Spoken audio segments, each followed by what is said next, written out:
नमस्कार, मैं रचना शर्मा चढ़ती कला टाइम टीवी देख रहे हैं सभी दर्शकों का स्वागत करती हूं। आप देख रहे हैं हरियाणा के समाचारों की शुरुआत से पहले एक नजर आज की मुख्य सुर्खियों पर।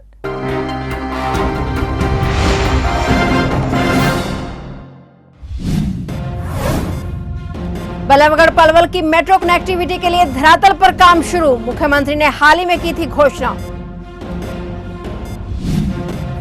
व्यायामशालाओं के संचालन में यूथ क्लबों की बढ़ाई जाए सक्रियता, मुख्यमंत्री ने व्यायामशालाओं के निर्माण, हस्तांतरण और रखरखाव के संबंध में बुलाई बैठक। हरियाणा पुलिस के गुड वर्क को मिलेगा सम्मान, सरकार देगी 30 पुरस्कार।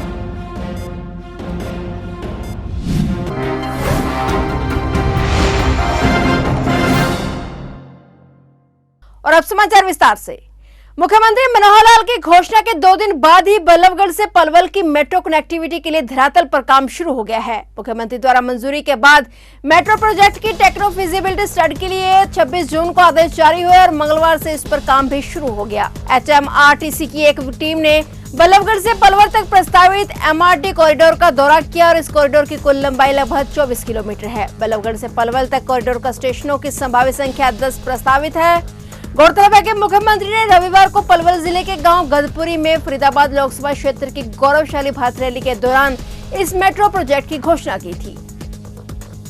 मुख्यमंत्री मनोहर लाल ने अधिकारियों को निर्देश दिए कि ग्रामीण क्षेत्रों में योगशालाओं, व्यायामशालाओं के संचालन में यूथ क्लबों की सक्रियता बढ़ाई जाए। इसके लिए ग्रामीण विकास विभाग फौरन मैपिंग करें कि किन गांवों में रजिस्टर्ड यूथ क्लब हैं। इसके अलावा गांवों में कोई न कोई पार्क या कोई ऐसा स्मार्ट स्थान होना चाहिए जहां लोग अपनी रूटीन के बारे में चर्चा कर सके। मुख्यमंत्री मनोहर लाल ने चंडीगढ़ में व्यायामशालाओं के निर्माण, हस्तांतरण, रखरखाव के संबंध में विभिन्न विभागों की बुलाई गई समीक्षा बैठक की अध्यक्षता करते हुए अधिकारियों को ये निर्देश दिए। उन्होंने कहा कि खेल, आयुष, ग्राम विकास विभाग को चरणबद्ध तरीके से 2 से 4 जिलों के योगशालाओं, व्यायामशालाओं के रखरखाव का कार्य सौंपा जाना चाहिए। इसके अलावा गाँवों में पंचायती जमीन कहां है इसकी भी मैपिंग करवाई जाए। उन्होंने अधिकारियों को सख्त निर्देश दिए कि जो योग सहायक सही ढंग से अपना कार्य नहीं कर रहे हैं उनके विरुद्ध सख्त कार्रवाई की जाए।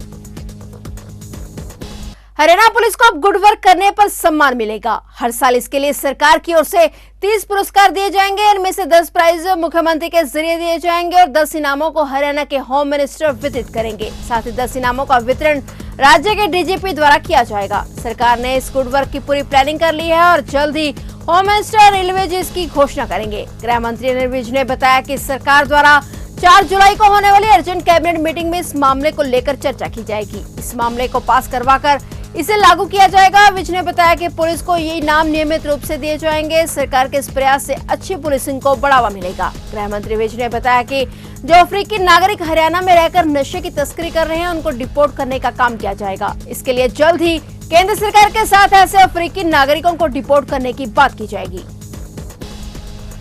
ACP क्राइम अरविंद कंबोज के नेतृत्व में inspector Nirmal Singh detective staff और उसकी टीम को लूट की वारदात का खुलासा करने में सफलता हासिल हुई। डिटेक्टिव स्टाफ टीम ने 15 जून को रामनगर खोले गांव पिंजौर में हुई कार लूट की वारदात में 6 आरोपियों को गिरफ्तार किया है। सभी आरोपी पंजाब के जबकि एक बिजनौर उत्तर प्रदेश का रहने वाला है। गिरफ्तार किए गए आरोपियों को अदालत में पेश कर 4 दिन के पुलिस रिमांड पर लिया गया है। रिमांड के दौरान आरोपियों से 2 गाड़ियां, एक लूटी हुई गाड़ी और दूसरी जिसमें वह वारदात को अंजाम देने के लिए आए थे, 2 वैध पिस्टल, रॉड, जाली, नंबर प्लेट, चूरा व अन्य असला बरामद किया गया है। ये पिंजौर से मटावाड़ा वाले रोड पे थे और अल्टो गाड़ी में ये 6 व्यक्ति थे। इन्होंने एक व्यक्ति से स्विफ्ट गाड़ी से तो क्या ये जो आरोपी हैं क्या करते हैं, कितनी उम्र है, किस पर्पज़ के लिए जो है ये कुछ को स्टडी कर रहे थे। कुछ ही में 1-2 लड़के जो थे वो लेबर का काम करते थे और इन्होंने ये वहाँ नया गांव के पास के रहते थे तो आपस में इकट्ठे इनका आपस में मिलाप हुआ तो ये इन्होंने एक योजना बनाई कि इनके बाद अभी 1-1.5 महीना पहले ये असला लेके आए थे कोई बड़ी घटना करते हैं तो इन्होंने एक हाईवे रॉबरी की एक रूट की योजना बनाई और जो 15 तारीख की रात को 11:30 बजे इसमें सक्सेस हुई। सर जिसने असला बेचा उसको कहाँ से गिरफ्तार किया गया? उसको हमने यूपी से अरेस्ट किया। तो इनकी पहले भी कोई वारदात का रिकॉर्ड है? अभी इसमें जो 2 लड़के हैं अभी उनकी केस हिस्ट्री देख रहे हैं। इनमें 1-2 लड़कों का जो डिटेल हमारे जो मिली है वो चोरी की वारदात होगी। सर इसमें कौन कौन है, इनके नाम बताएंगे? ये अपना सिमर है, करण है, बलजिंदर है, दलेर है, शुभम है और गौरव। तो सर कैसे ये आपके हाथ लगे ड्यूटी थी तो अभी क्या देखने की फिराक में थी? ये हमारी डिटेक्टिव स्टाफ की टीम काफ़ी इस पर काफ़ी मेहनत कर रही थी, तो लगातार जो भी हमारे हर एंगल पे CCTV है या जो भी हर प्रकार की एक्टिविटी हमने इसमें की है, तो उससे हमारे को उसका क्लियर मिला। सर इन 6 लोगों के अलावा कोई और भी सर इसमें शामिल है? अभी जो मौके पे जो वारदात में थे ये 6 व्यक्ति थे, तो 5 हमने अरेस्ट किए हैं उनसे, तो एक अभी उसमें पेंडिंग है, उसकी तलाश है।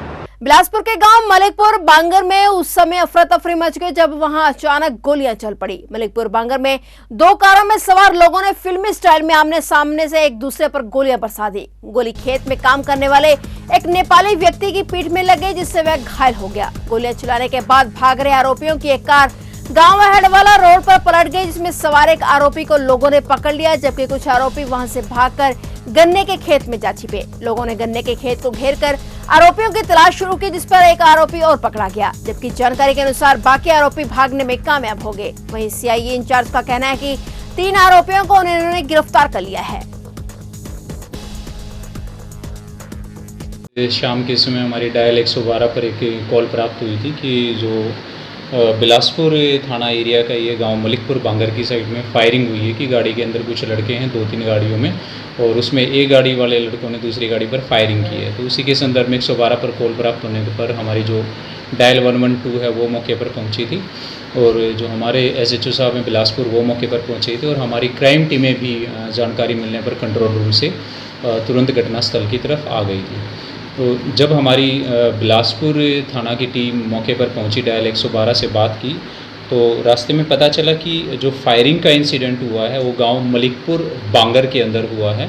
उसमें एक पक्ष के लड़कों ने, जिसमें नितेश, शुभम पंडित है, सिमरप्रीत 3, और इसमें एक लड़का और था, चौथा लड़का जो इनके साथ था नितेश के साथ, वो मौके पर नहीं था। 3 लड़कों को मौके से पकड़ा गया था। फायरिंग करने के बाद ये दोनों गाड़ियाँ एक दूसरे के साथ ऐसे ही भगाते रहे। फायरिंग करके ये आगे थे, पीछे से दूसरी गाड़ी ने जब इनको चेज करना शुरू किया तो रास्ते में हमारे पास एक कपाल मोचन जो रोड आता है उसके बीच में एक पेड़ से टकरा कर जो फायरिंग करने वाले थे इनकी गाड़ी, वो साइड में खेत में पलट गई, और उसी दौरान ये कॉल हुई थी। तो उसमें से 4 लड़के निकल कर वो खेतों की तरफ भाग गए थे, ईख के खेत में छुप गए थे, जिनमें से 3 लड़कों को पुलिस ने लोगों की सहायता से, काफ़ी भीड़ वहाँ इकट्ठी हो गई थी, उन 3 लड़कों को पकड़ लिया, जिसमें से नितेश, शुभम पंडित और सिमरप्रीत। इसमें से जो नितेश है इसके ऊपर पहले भी 4 केस हैं, और ये माह अप्रैल में जेल से किसी एक केस में जमानत पर आया है। पहले केसों की जो अंडर ट्रायल हैं ये केस चल ही रहे हैं।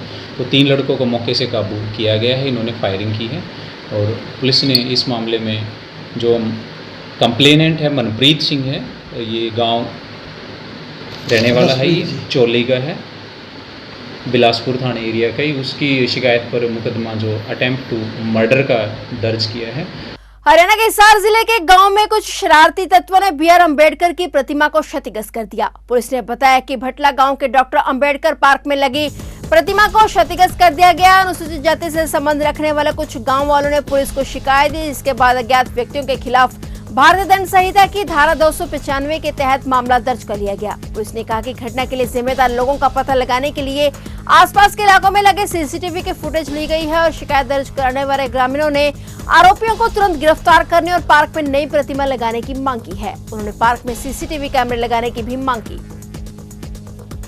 हरियाणा के स्कूलों में अब गर्मियों की छुट्टियां खत्म होने वाली हैं। 30 जून के बाद 1 जुलाई से रेगुलर रूप से स्कूल खुल जाएंगे। स्कूल शिक्षा विभाग की ओर से इसे लेकर सभी जिला शिक्षा अधिकारियों को लेटर जारी कर दिया गया है। साथ ही निर्देश दिए गए हैं कि इसको लेकर जो भी कमी हो वह पूरी की जाए। एक दूसरे आदेश में गर्मियों की छुट्टियों में प्रशिक्षण में शामिल शिक्षकों को 3 CL देने के निर्देश दिए गए हैं। स्कूल शिक्षा विभाग की ओर से शिक्षकों को निर्देश दिए गए हैं कि वे स्टूडेंट्स के जन्मदिन पर स्कूल परिसर में त्रिवेणी यानी नीम, बरगद, पीपल लगवाएं। यदि पहले से स्कूल परिसर में त्रिवेणी लगी है और इसके बाद भी इसको लगवाने की व्यवस्था सुनिश्चित की जाए। समर वेकेशन के दौरान टीचर्स के लिए कई ट्रेनिंग कार्यक्रम आयोजित किए जा रहे हैं। निदेशालय के अनुसार उन प्राध्यापकों, अध्यापकों, KRP को 3 दिन की प्रतिपूर्ति अवकाश दिया जाएगा, जिन्हें स्टूडेंट्स के साथ होमवर्क दिया गया था। हरियाणा में आज सुबह से ही कई जिलों में झमाझम बारिश हो रही है। करनाल में सुबह से ही मूसलाधार बारिश चल रही है। यह 6 घंटे में 54 mm के करीब पानी गिरा है। मौसम विभाग के अनुसार प्रदेश में हल्की से मध्यम स्तर की बारिश अलग अलग क्षेत्रों में हो रही है। अगले कुछ घंटों के लिए 8 जिलों में ऑरेंज अलर्ट और 8 जिलों के लिए येलो अलर्ट मौसम विभाग की ओर से जारी किया गया है। मौसम विभाग की माने तो अगले कुछ घंटे हल्की से मध्यम बारिश का दौर चलता रहेगा। यमुनानगर, करनाल, कुरुक्षेत्र, पानीपत और राजस्थान से लगते फतेहाबाद, हिसार, भिवानी और चरखी दादरी के लिए ऑरेंज अलर्ट जारी किया गया है। मध्यम तूफान की संभावना जताई गई है। वहीं सिवानी, तिवशाम, महेंद्रगढ़, नारनौल और आसपास के इलाकों में हल्की तीव्रता के साथ तूफान आएगा, जबकि बाकी कुछ क्षेत्रों में बूंदाबांदी जारी है। प्रदेश में मानसून दस्तक दे चुका है और इससे पहले कि मानसून अपना असर दिखाए, उससे पहले ही प्रशासन ने बाढ़ बचाव प्रबंधों को लेकर अपनी तैयारी पूरी कर ली है। प्रदेश के कई जिलों से गुजरने वाली यमुना नदी के तटबंधों को मजबूत किया जा रहा है और जहां स्टड की आवश्यकता है वहां उनका निर्माण किया जा रहा है। पूर्व में बाढ़ से सबक लेते हुए जिला प्रशासन ने इस बार अपनी ओर से बाढ़ बचाव के पुख्ता प्रबंध किए हैं। सिंचाई विभाग के कार्यकारी अभियंता नवतेज सिंह ने बताया कि मानसून को देखते हुए उनकी ओर से यमुना नदी पर बाढ़ से बचाव की सभी तैयारियां पूरी कर ली गई हैं। हमारे जो बाढ़ के दौरान जो होता है, हमारा मेन फोकस बंद को बचाना होता है। तो बंद पे हमने जो है सफाई वगैरह का काम चल रहा है, तो उसको बिल्कुल हमें मेन होता है कि हम मोटरेबल रहें, ताकि जहाँ भी कोई प्रॉब्लम हो तो हम वहीं पहुँच सकें। तो एक तो हम ये कर रहे हैं, दूसरा जो परकुपाइन होल्स वगैरह, रेड होल्स वगैरह होते हैं उनको आइडेंटिफाई कर रहे हैं, उनको फिल कर रहे हैं। और तीसरा जो है हमारे 3 काम थे यमुना पे, स्टड वगैरह रिपेयर के थे, कुंडाकला में, डाकपाला में और लालूपुरा में। तो वो हमारे मीडियम टर्म वर्क थे। तो वो कुछ एडमिनिस्ट्रेटिव कारणों के कारण थोड़ा सा डिले हो गए। तो उनको डिले तो नहीं कहेंगे, मतलब जो वर्क है वो हमने 2 साल में कंप्लीट करने हैं। तो वो जो है अभी फिलहाल डिसीजन के बाद उनको इमीडिएटली स्टार्ट करा देंगे। और प्लस अगर हमें कोई इनकेस एमरजेंसी की जो तैयारी है हमारी, हमने अपने क्रेट्स और एम्प्टी बैग्स और बल्लियाँ वगैरह जो है सारा अरेंजमेंट हमने करके अपने स्टोर में रख रखा है। और जो कट्टे वगैरह भरवा के हम रख देंगे, जहाँ भी कोई इमरजेंसी आएगी इमीडिएटली हम कर लेंगे। हमारी मशीनरी वगैरह हम जैसे कोई फ्लड की इंफॉर्मेशन आएगी तो हम जैसे पहले की तरह, हमेशा की तरह अपनी मशीनरी वहाँ अप्लाई कर देंगे। तो हमारी तरफ से बाढ़ को लेकर पूरी तैयारी है।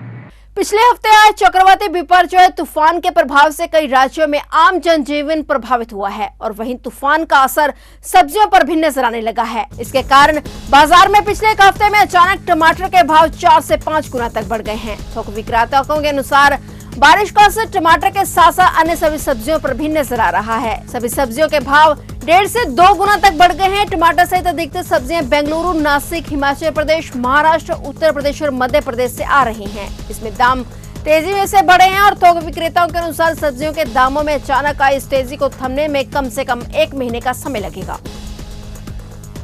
विभिन्न ग्राम पंचायतों के सरपंच एक्सीएन बिजली विभाग को एग्रीकल्चर की बिजली की समस्या को लेकर मिलने आए थे, लेकिन वो मिले नहीं। उसके बाद अपनी समस्या को लेकर वे एसडीएम रुचि सिंह बेदी से मिलने पहुंचे। एसडीएम रुचि बेदी ने बिजली विभाग के एसडीओ और कर्मचारियों को अपने ऑफिस में बुलाया। नंबरदार ने बताया कि अपनी समस्या को लेकर उन्होंने ज्ञापन भी दिया। उनके क्षेत्र नवानगर फीडर के अंतर्गत आने वाले गाँव और कोना फीडर के अंतर्गत आने वाले सभी गाँव में एग्रीकल्चर वाली बिजली की आपूर्ति सही मात्रा में नहीं हो रही है। पूरे दिन में बिजली 3 से 4 घंटे के लिए मिल रही है। वहीं एसडीएम रुचि सिंह बेदी ने लोगों की समस्याओं पर संज्ञान लिया और अधिकारियों को निर्देश दिए कि लोगों को किसी भी तरह की कोई भी समस्या न आए। एक तो बिजली की समस्या है और एक सड़क की जो मैंने आगे डिपार्टमेंट से बातचीत करी है। सड़क इनका 30 तारीख को टेंडर खुलेगा। सड़क की हालत काफ़ी खस्ता है, पर 30 तारीख को टेंडर खुलते ही सड़क का काम शुरू कर दिया जाएगा। और सेकेंडली जो इनका बिजली का इशू था, जो बिजली नहीं आ रही थी पिछले 3-4 दिनों से, एक्सीएन और बिजली विभाग के सभी अधिकारियों को निर्देश दिए गए हैं कि बिजली की सप्लाई अपनी यूनिफॉर्म करके लोगों की समस्याओं का हल करें। तो ये थे हरियाणा के समाचार और नए समाचारों के साथ फिर से हाजिर होंगे। तब तक के लिए देखते रहिए चढ़ती कला टाइम टीवी।